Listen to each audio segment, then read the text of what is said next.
My name is Olufunke Adeboye, a historian from Nigeria. I got my PhD in history from the University of Ibadan.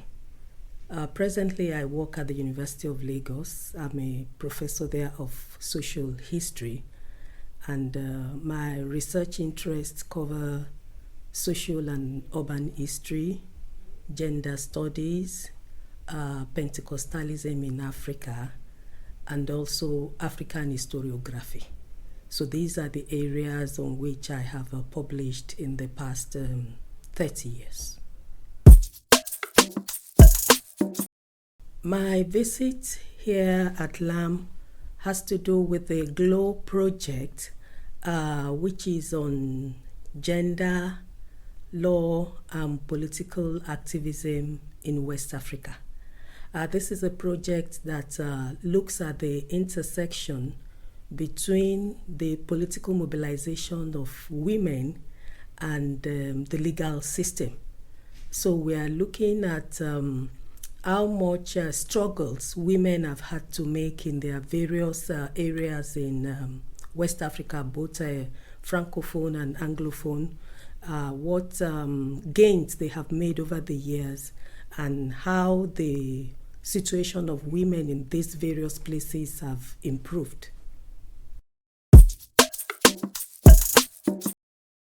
The research that I'm working on presently as part of my own contribution to the GLOW project is a biographical study of Madam Wuraola Esan from Nigeria.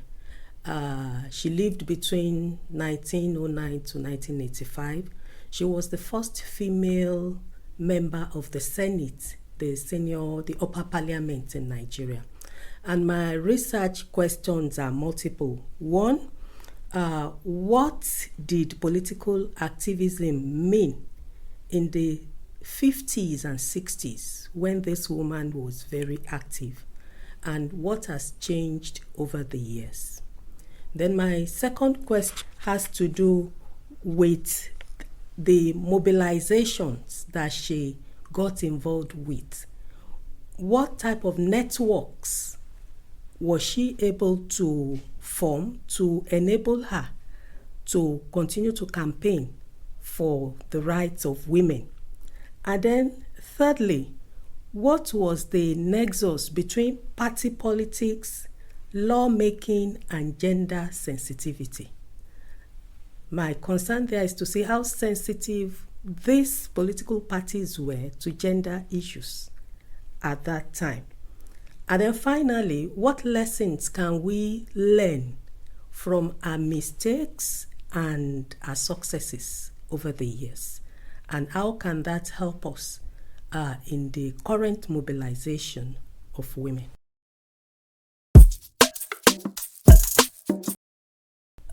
The major difficulty I've had in this research is to be able to balance public sources with private sources, because I know that one cannot have a balanced perspective if all of one's sources are from public archives.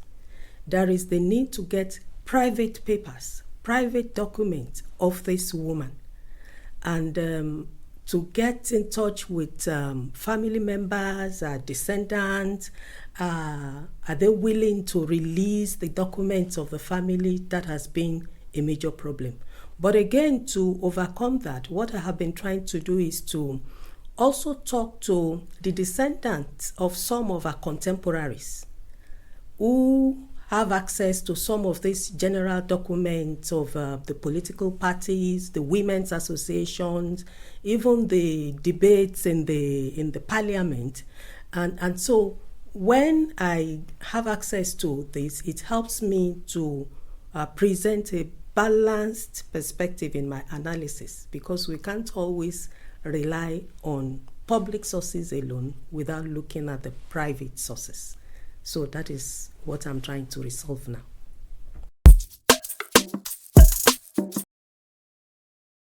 The interest in Wuraola Esan came from the fact that only very few publications on her are outside. We know about Funmilayo Ransom Kuti, who was also a contemporary. But Wuraola Esan was also very active in the colonial and post-colonial period. But very few people know about her.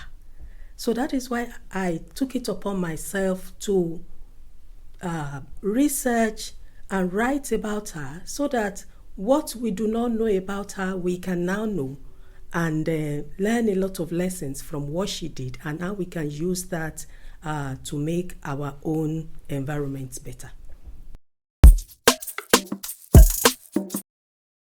You will be surprised to know that Madam Wuraola Esan was the first educated Iyalode in Ibadan.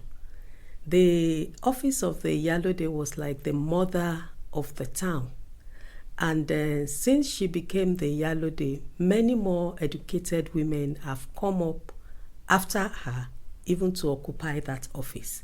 And as Iyalode, she had a lot of programs to promote the education of girls, and also for market women to teach them basic literacy and to enhance their skills even within the marketplace.